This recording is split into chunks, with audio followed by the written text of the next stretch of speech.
This is the video still for chapter 10. Now we're up to video 6. We're talking about assessment and admission questions. Alright, so while you're conducting an interview, you're asking different kinds of questions, right? You have introductory conversation questions, you have informational questions, which is the body of the interview. You may ask some questions that are what we call assessment questions.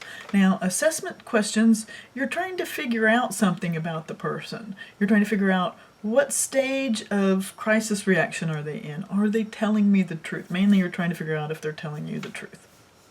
So, you use some questions up front to do what's called calibrating. This is a person you don't know, so, it can be hard to tell if someone's telling you the truth or not if you don't know them. You don't know how they normally are. So you need to, as quick as you can, figure out how a person's normally is. So it should be a routine part of your interview, and you're just asking them questions. How are you doing? What's going on? Tell me about your job. Things like that. The book, again, has a lot of good calibrating information. So you're calibrating questions, you're trying to figure out what's going on with this person. That's what assessment questions are. Another thing you try to do with assessment is detect deception. And they're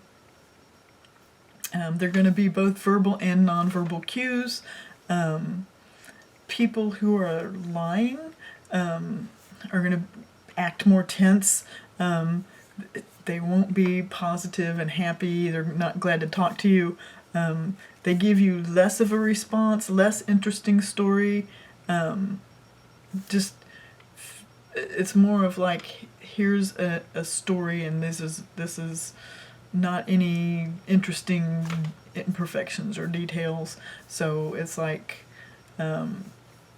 they're changed, right? If you've done calibrating and you've asked them to tell you something, and you can see, oh, here they're normally kind of cheerful, they're talking about this, they're giving me lots of details, and then when you ask them something that they're lying about, you'll notice, hey, they're not giving as many details, they're definitely changed their demeanors, so they may be deceiving you.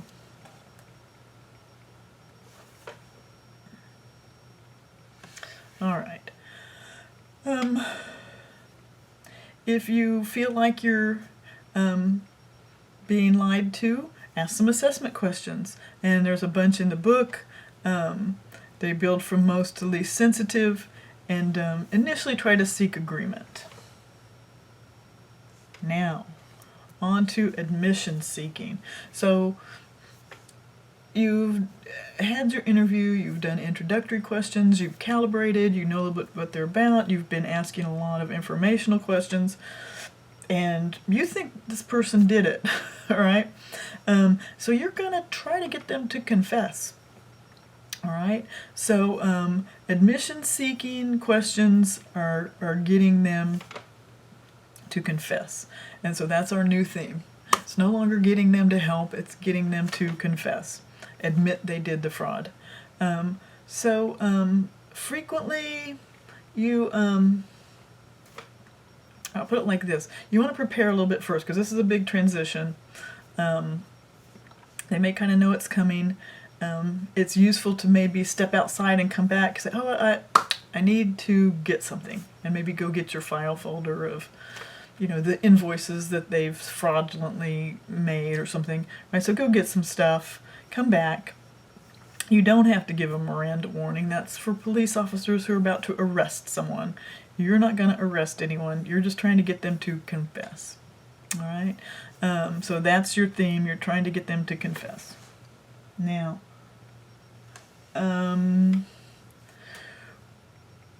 what you're doing is, so let's say you come back and you've got some evidence with you. You're going to kind of ask them if they did it, but you're not going to say, I think you committed fraud. You're going to say something like, it seems to me like some of these invoices you prepared were for your company and that you got yourself paid, right? Is that that's the only thing I can think of that makes sense.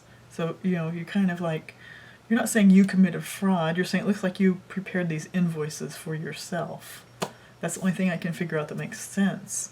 You're kind of giving them something. You're looking at their reaction, like, oh, she's got the invoices. Oh, so, like, look, you can see the wheels turning.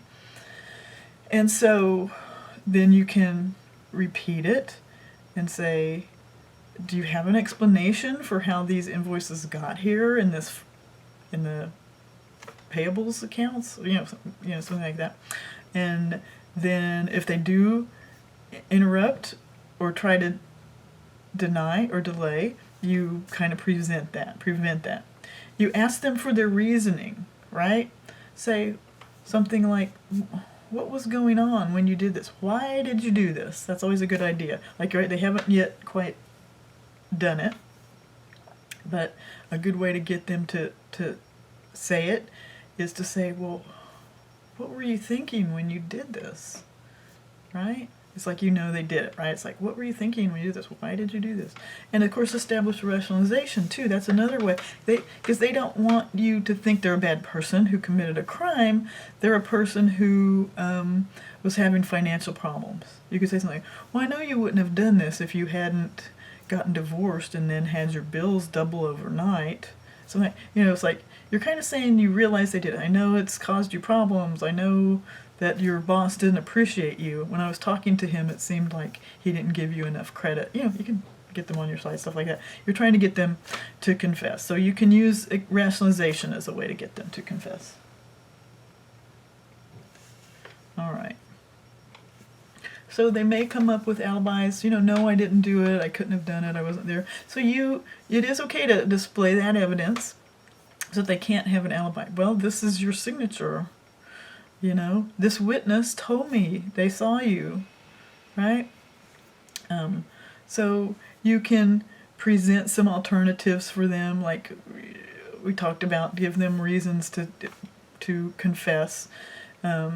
Well, I can understand why a person who was trying to help their son with some legal fees would do this.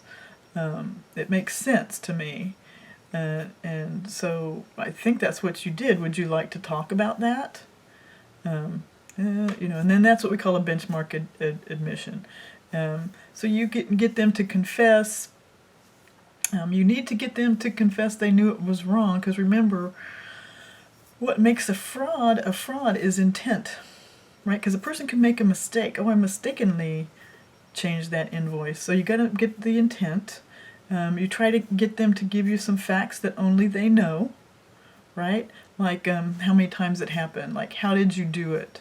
Like, how did you make the printer do that? Or, get something that only they know, so that you can prove they did it and not somebody else in the same department, something like that, right? So how did they do it? What was the motive?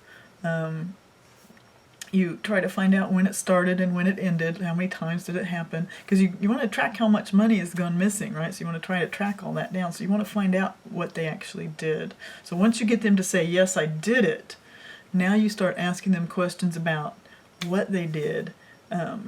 How did you do it? How many times did you do it? Why did you do it? How much did you do, right? So you ask them questions like that. And then do find out if others are involved. That's important. Who else knew? Who helped you? It seems like you couldn't have done this without such and such a person helping you.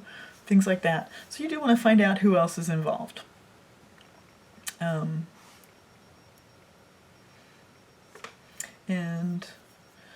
that's where we're going to stop this one. And when we come back, we'll talk a little bit more about following up and finishing up the interview and the reporting.